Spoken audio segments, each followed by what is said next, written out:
Good morning. So here's today's starter, and we're going to do one tiny little bit of iteration that we didn't manage to get done before the half-term break. So if you'd like to pause the video and answer these 3 questions. Okay, so here's solutions. So here's the solution to question 1. Obviously, to use the sign change rule, you've got to rearrange your function to make it equal 0, and then you can substitute it in. Question 2, again, this is where the sign change rule fails. This is a badly behaved function. It's not 1 over x is not a continuous function. So there will be a sign change, but there aren't any solutions. So were you putting, obviously that's a nice easy one, but if you were unsure, putting in the graph of your graphical calculator and seeing a little sketch will really help you. And then question 3, it's a bit of an algebra one. So rearranging to get it in the form where you could perform your fixed point iteration. Okay, so our first lesson back is quite a gentle lesson. It's not anything new, it's just a tiny little extra bit about iteration. So we're just finishing off. And there's a bit on the syllabus, on the A2 syllabus, where it talks about numerical methods, which is iteration is a big part of numerical methods. There's a little bit more to it, which we will be doing at the end of this half term. But iteration is a really big part of numerical methods. And there's a bit of your syllabus that says your problems with using numerical methods in context. So worded problems using iteration. So I just wanted you to get used to it. And essentially, it's where you have to translate the words of a problem into some kind of iterative formula. So I've just done 2 examples, and I would like you to do some questions, and then we're going to move on to a new topic tomorrow. So example 1. So a deadly disease, this would be a typical type of problem.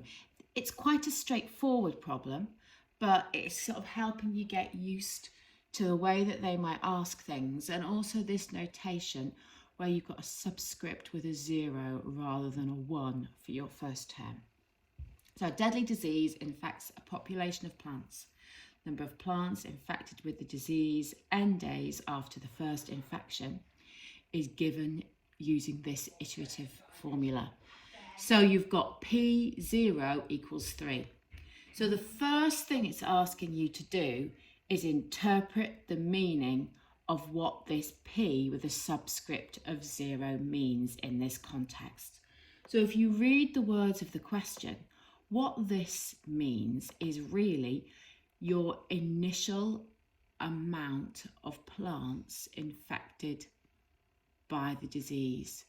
So before anything starts, it's like your initial value. So you can see here that before you start looking at this sequence, 3 plants are infected by the disease. Part B, well, this is just you doing the iteration. So find the number of plants infected with the disease 2 days after the first infection.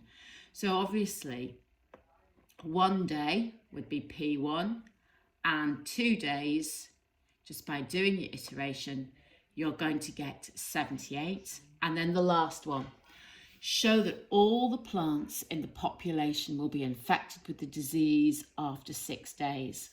So all you're going to do is just simply continue the iteration. So P3, P4, P5, P6.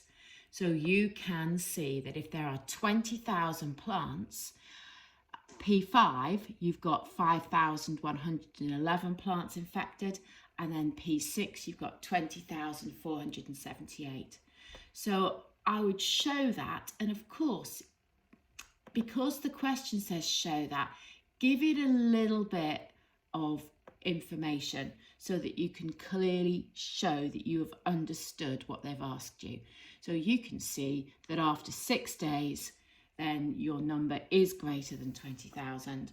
And by having shown also what your number is after 5 days, you can see that it's definitely after 6 days that all the plants will be infected. Obviously, it couldn't infect 20,478 plants because there's only 20,000 plants. So that's the example of one type of question. Question 2.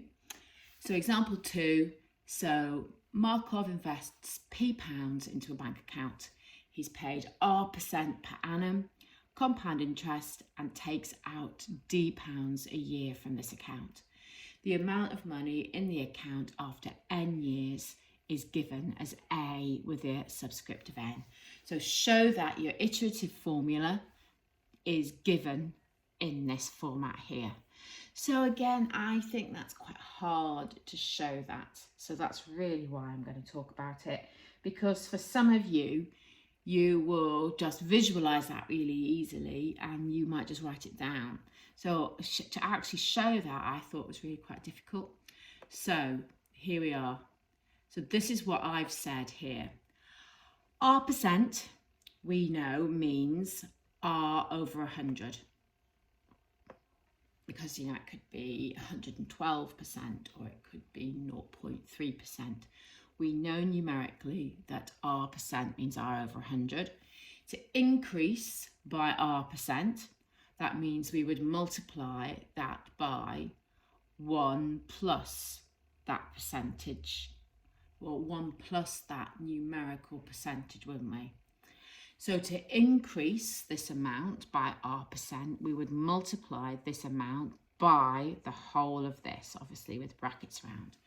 And then you would subtract the money D that you are removing. So that would explain how we would get that iteration formula there.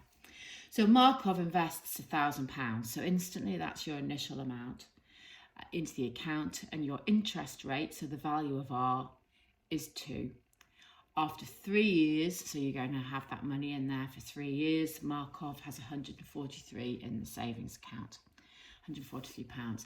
How much money does Markov take out of the account each year? Give your answer to the nearest pound. So really, it's just a bit of a algebra question, isn't it? So what you're going to do is you're going to substitute in those values. So you can see that A with a 0 is 1,000, R is 2. So all I'm going to do is I'm going to work out what A3 is. So the first thing I've done is I've substituted in my R value, and I'm now going to perform, and that is now my iteration sequence. So I'm now going to perform that where A0 is 1,000. So if I perform that, that's my first value. So A1 is 1,020, take away D. I don't know what D is. I'm now going to substitute that back in to get A2. And you can see it's a little bit messy, but it's fine. Just be careful to use brackets. So I've substituted that in and I've expanded it just using the laws of algebra, and I've ended up with A2 being 1040.4 minus 2.02 D. I'm now substituting this into my iteration sequence again. I just can't do it by pressing execute on my calculator, so I've got to think that a little bit more. So again, expanding that bracket and simplifying it. So this is my A3. So after 3 years, that's what I've got. And then all I do is I put that equal to the 143 that I was told at the beginning. So I've got 143 there. So by rearranging, I end up with this 3.06D equals 918.2. So I just divide by my 3.06. So I end up with D is £300, 3 pence. I've been asked to round that to the nearest pound, so my answer is £300. So Here are your questions. So we've got some questions. I'm sort of getting in order, in increasing order of difficulty. So we've got questions here. So 1 to 5. You can see here we're using a bit of arcs and sectors. Then our last question here is question 6. So question 6. And then here are the answers.